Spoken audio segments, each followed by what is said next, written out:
What's going on, everybody? Welcome back to Talkin Sports with Jake. Hope we're all doing well. Barring a call-in, this is going to be a much shorter show, similar to yesterday. We had the Atlanta Falcons extending Drake London on a 4-year extension worth $141 million. That's a lot of money. That's a little bit over $35 million a season. Makes him the third highest paid wide receiver in the NFL. This is a guy with one career 1,000-yard season. It was 2 seasons ago in 2024. He had 100 catches for 1,271 yards and 9 touchdowns. Last year was hurt for a bit. He had 68 catches for 919 yards and 7 touchdowns last year in 12 games played. He missed 5 games because of an injury.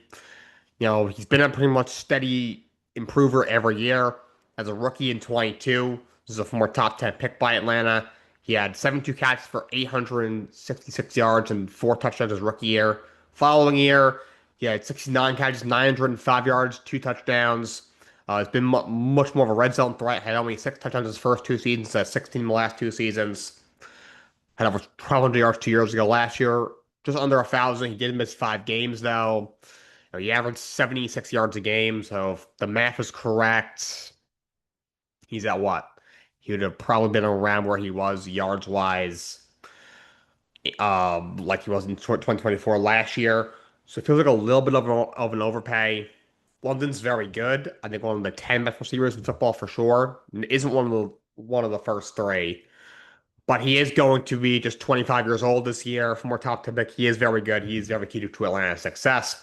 Your quarterback is either going to be Tua or Michael Penix. You got to have a plethora of weapons, so they need him. They need Bijan Robinson. They need Kyle Pitts. They need all these guys for sure. So Falcons extend Drake London 4 years, $141 million, $100 million guaranteed, which is a lot. So a little bit of an overpay, but I understand why they overpaid. So congrats to him for getting his bag.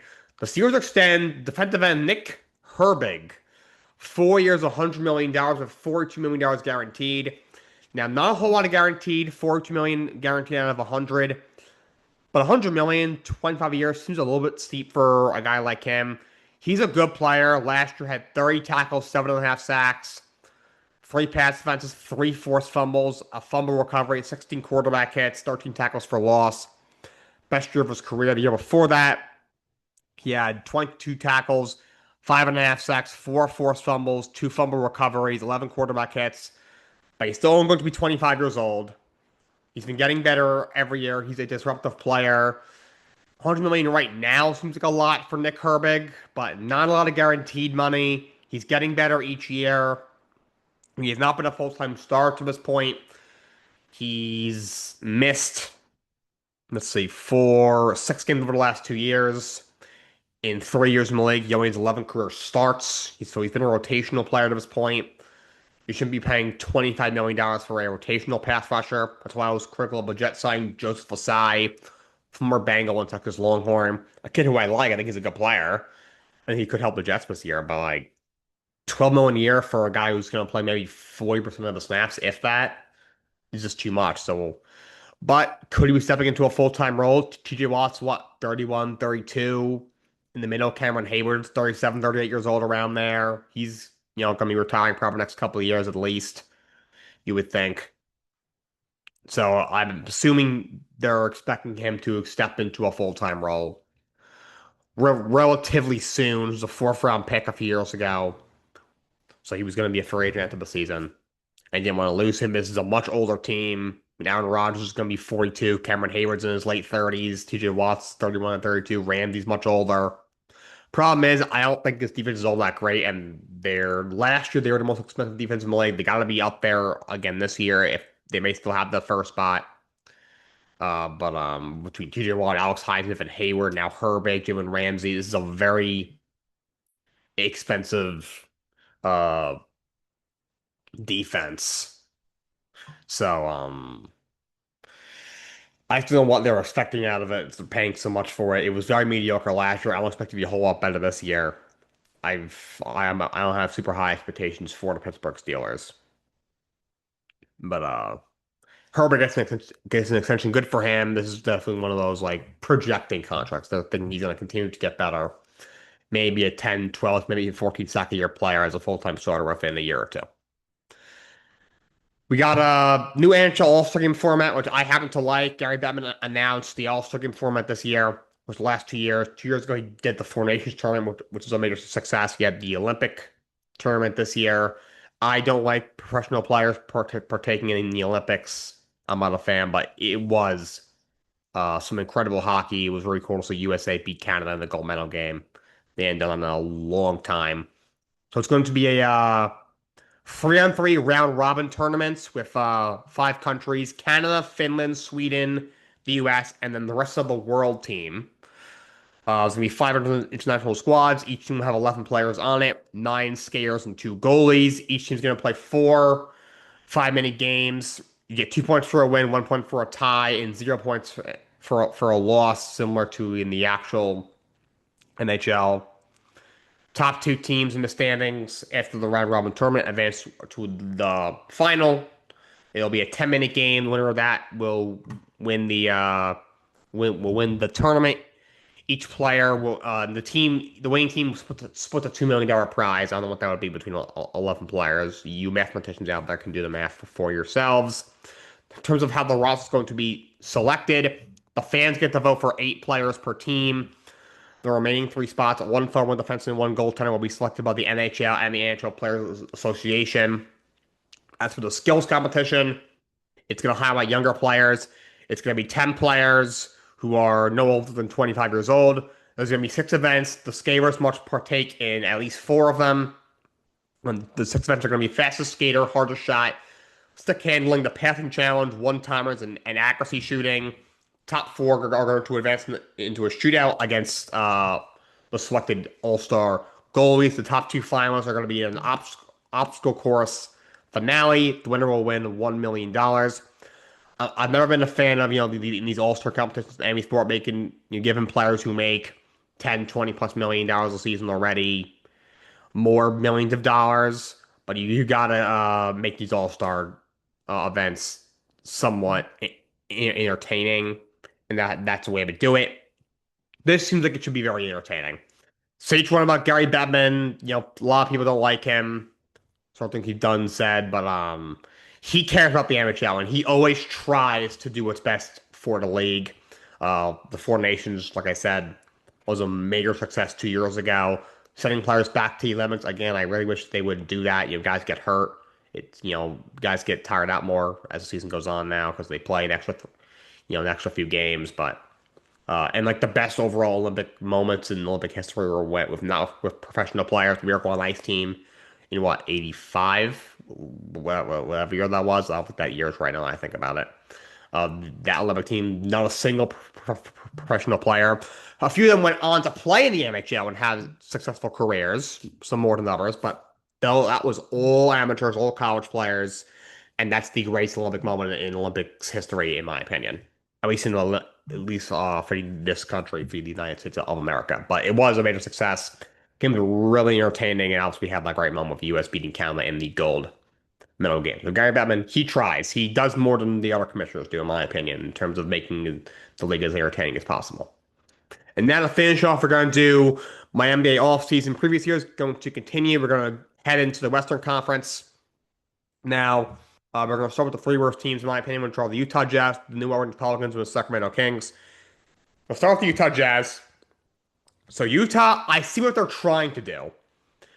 They honestly, a few years ago, you make the Gobert trade, get back all that draft capital, get back a couple players. You make the trade for Donovan Mitchell, you get back Lauri Markkanen, you get back some draft capital for Donovan Mitchell. I got back a lot of draft capital for him, actually. Hadn't turned into anything really yet, but I see what they're trying to do. You make the trade for Jaren Jackson Jr. at the deadline. That was always like a for next year move. He's a good player, great defender, decent scorer. Still just 27 years old. He's got 4 years left on that big contract with the player option. Lauri Markkanen is a very good player, 25 point a game scorer. He's got 4 years left on his deal. You drafted Ace Bailey high in the draft this past year. He's the 4th pick in the draft this past year. I think Kemta George can be a good player. Bailey's only 20. George is only 23 years of age. You got Cody Williams is only 22. Sensabaugh's only 23. Kozlowski, I'm not sure what his ceiling is, but second round pick like a year ago. I liked him coming out. He's still 23 years of age. I'm really interested to see what they do with Walker Kessler. You have a logjam of front court guys, so I feel like he's expendable, but this is a team that's, trying to build a really, big, long team that's, going to play a lot of defense. They're going to be tough. They're going to be, impossible to get a rebound on. Walker Kessler would help with that for sure. He's a good player. He was probably the best, definitely the best player you got back for in the Rudy Gobert trade. Last year he averaged 14 points and 10 rebounds, shot 70% from the field, 70% from the line, which is by far a career high for him. So he's gotten better pretty much every season. Or actually, no, that was this year, yeah, but he only played 5 games, obviously. But so he was on his way to a career year, it looked like. We'll see. He's still only going to be 25. I'm not sure what his value will be coming off a year where he only played 5 games, and he's been very injury prone throughout his career. He's never played 75 games in a season. Ever since his rookie year in 2023, he hasn't played more than 64 games in a season. But if they can get a good young point guard back for him in a trade, I would look into it personally. Well, you have a second pick from a draft, which you're going to use on most likely Darren Pearson, who I think will be a really good three-level scorer at the next level in the NBA. If you get another guard for Kessler, I think Ace Bailey can be a very good player. Jaren Jackson, Lauri Markkanen down low with Ace Bailey at the three. You have Keyshawn Drew, a couple of these other young guys, Cody Williams, Sensabaugh. If they turn into solid pieces, all of a sudden Utah is starting to build something really nice. So that's what I would do if I was them. Maybe avoid paying more Walker Kessler. I'm not sure what he would get. Again, he was injured all of last season, pretty much besides 5 games. But I think it's definitely something to think about now. If he just gets a qualifying offer, I think he'll be worth about $7 million. You might as well do it and see what you have in him. Worst case, you flip him at the deadline for some draft capital and maybe a player. Um, Shout out to Foursquare Sports. He's just pulled up to the chat on my Twitter, but he said Ace Bailey from a Rutgers alum. Yeah, that's Matt. He's a Jersey guy. So yes, Ace Bailey did go to Rutgers. By the way, how did Rutgers go 15 and 17 with Dylan Harper and Ace Bailey on their team? Like, I know the Big Ten is a crazy good conference, but come on, how is that even possible? How is that even remotely possible? But yeah, but Utah, you have a ton of draft capital. You have Minnesota's pick this year. You have Minnesota's pick. It's top five protected. I can't imagine Minnesota's going to be go from two straight conference finals. Let's see you lose in game six of a second round. That's with Anthony Edwards playing hurt, with Dante DiVincenzo hurt against the Spurs within 2 years. I can't remember they'll be top five, so you'll probably have their pick in 2029 as well. You have all of your draft picks, of course. You have swap right to Cleveland in 2028, in 2 years from now. They'll probably be worse than Cleveland that year, but who knows? So you are in a good spot future wise to me if you're the Utah Jazz. But I do think I will trade Walker Kessler for a talented guard to see what you can get out of him. And Foursquare Sports Matt just responded to my comment about how the Rutgers, how are they that bad? Dude, beats me too. I don't get it. But let's move on. Talk about the New Orleans Pelicans. I don't even know where to start with this group. Um, as a casual, you look, you're like, oh, they have a bunch of younger guys. Zion's still 26. He has 2 years left on his deal. His last year of his deal is non-guaranteed. Jordan Poole is still 27. Dejounte Murray's 30. Trey Murphy's 26. Herb Jones is 28. Have a couple of young guys. And I like some of the pieces on his team. I like Jeremiah Fears. He's still 20 years old, young player. I think Sadiq Bey is a solid piece, 27. Derek Queen. I'm not sure it was worth giving up 2 first-round picks for him. You would have had a top 10 pick in a really good class this year, but he is a good player. Yves Misty is still 22. He's a former first-round pick by the New Orleans Pelicans pulling up his numbers. He averaged this year, he averaged 5 points and 5 rebounds on a per game basis this year. He shot from the field 50, well, no, that's the wrong stat. 55% from the line, which is not good. 54% from the field. I don't see a whole lot in the guy. I think he could be like a solid number two big man, pretty good rebounder, can block shots, but he's still 22. We'll see what happens. But they have a lot of bigs on the team that I don't think fit together. I like Derek Queen a lot. Really good athlete, he can score. Missy, maybe as a second big man, could be something. But Kevon Looney, look, Kevon Looney's an excellent rebounder. I don't see how he fits on this team at all. That was always kind of a puzzling signing. He's got an $8 million club option. I would honestly try and do a Simon trade of him, try and get some draft capital back. Maybe someone throws you a young player to evaluate. But I think they should just tear this thing apart. I don't see where this team goes from here. Zion, let's be honest about Zion. He's a good player. Okay. He averaged 21 and 5 this year, shot 60% from the field, 71 from the line, so he can get by at the free throw line. He's not good. He's still a below average free throw shooter, but he's not, Mitchell Robinson, Ben Simmons level. He's a good inside scorer. I don't know. What does he really give you? I feel like we're just keep waiting for this guy to just be this crazy player that we all thought he was going to be. Like he's had good seasons. He, as a rookie, only played 24 games, but in those games, he averaged 22 and 6. Second year in the league was his best year to date. He averaged 27 and 7. Then he missed a year because he was hurt.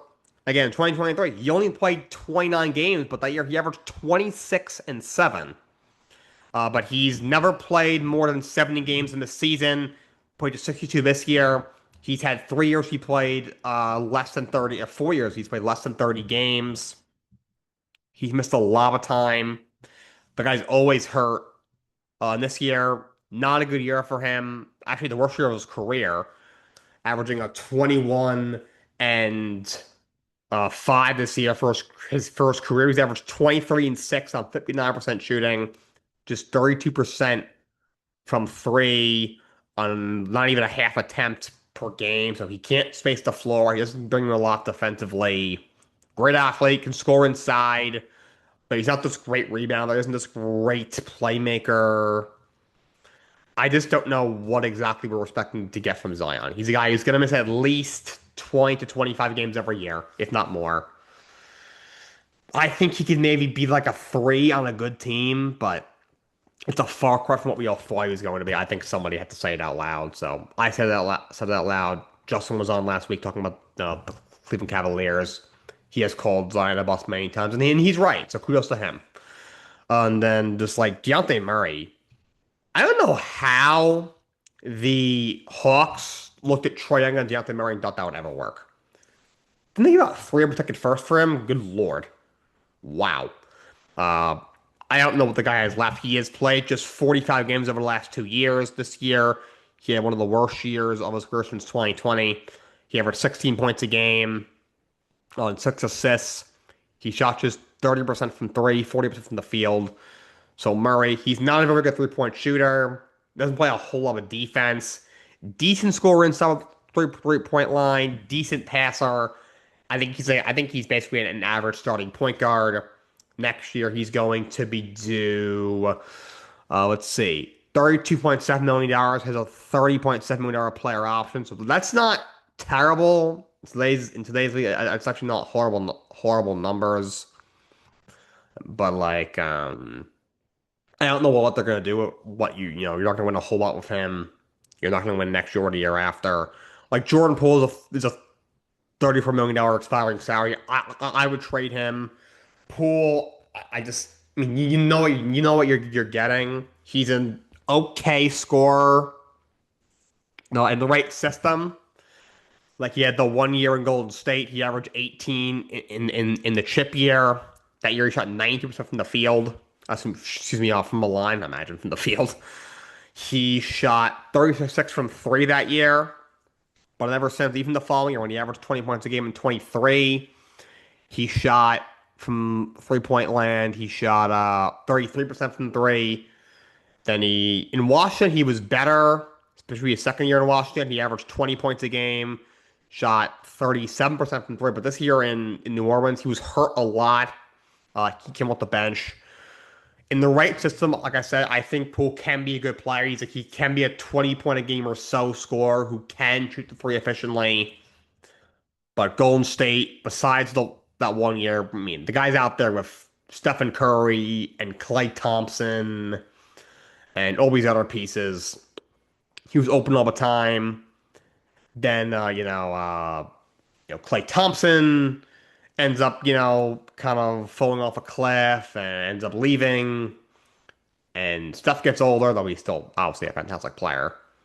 And you didn't have all these pieces. He kind of got exposed. He goes to Washington, where he was getting more open looks and he was averaging 20 points a game and shooting the three well. This year he goes to New Orleans with this mishmash of players that don't fit together, and it didn't look very good. He was hurt a lot as well, which didn't help. I would flip him. I just don't think he fits in New Orleans. This is a very, very, very poorly constructed team. The reason they made a change in the front office from David Griffin to Joe Dumars last year. But only young pieces I really like are Jeremiah Fear and Derek Queen, really. He's missing maybe as a role player, maybe Stick Bay as a role player. But Kevon Looney, do a Simon trade of him. I don't think Jordan Hawkins will turn into anything. I would look to move off Herb Jones. He's a solid wing, nothing more than that. I look to move off Deontay Murray. Definitely flip Jordan Poole. I'd even look to move off Zion, to be honest. And then don't have really any free agents that should be brought back. Maybe if you think you can get something out of Hunter Dickinson, but I doubt it. Though you do control his rights as a restricted free agent. Um, and again, you don't have your first round pick this year. Going forward, you have all your picks, but I would try and see if you can scratch out a first round pick because this is a really good draft class. And the last team we are going to talk about today is going to be the Sacramento Kings. So the Kings, just where do I even start? Tear this team apart.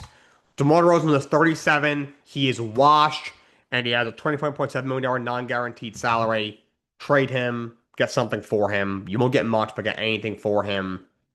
Sabonis has 2 years left. Probably should wait to the deadline next year because he was hurt so much this year, but trade him when you give a chance. Zach LaVine's a player option worth nearly $49 million. I think he'd be ludicrously insane if he turns that down. Try and flip him. I don't know what you get for him. He's 31. He's hurt a lot. Good scorer, but not a great defender. Not the best shooter. To me, he's always been an overrated player. Again, he can be a 3 on a good team, but that's about it. I would try and flip him, see what you can get for him. Like Keegan Murray didn't turn to the player we all thought. DeAndre Hunter's an expiring salary worth about $25 million. I said at the time, I didn't like them trading Keanu Nelson and even Schroeder for him. Flip him. He's 29. He's an average 3 in DPs at best. He's not what we thought coming out of Virginia. Even Malik Monk, he's on a really team-friendly contract. He's due $20 million this year, 21 and a half on a player option next year. He's probably going to opt out of that if I had to guess. He's a really good six man. Trade him. You should get something nice for him. Why is Killian Hayes on his roster? He's not an NBA player. Never has been. He came up with the Pistons, took him in the top 10 a few years ago. Don't care until 25. I mean, his team option's only $3 million. I would just decline that. I don't know who's taking him in the trade. The only young pieces I see, Devin Carr is 24. Not sure what he'll turn into. Haven't seen a whole lot yet. Maybe turn into something. I like Maxime Reynaud, the big man who's 17 all rookie. He's still 23. Maybe he can be something solid. And Meek Clifford's 24. Maybe he's something solid, but that's about it. I don't see what else this team really has. You look at their free agents, nothing that screams anything. Drew Eubanks, Chris Achua as a third string center. They're over the first apron. They're almost at the second apron. Tear this thing down. They tear this thing down. They got obviously unlucky in the lottery, only getting the seventh pick. But you have all your picks. You have I think the top 16 protected pick from the Spurs. You should get the Spurs pick next year. In 2031, you have swap rights with the San Antonio Spurs. trying to think what trade. Oh, from the Aaron Fox trade. So I don't know where you even go from here. But and you have the you have, looks like you have like next year you might get the uh Thunder or the Hornets second round pick, but yeah, not a whole lot to like here. Just blow this thing up. That this is one of the most pathetic organizations, not only in all of basketball but all of sports. But that's all I got for you guys today. Go Knicks! Final touch tonight. Go Knicks! Until next time, so long, and have a great day.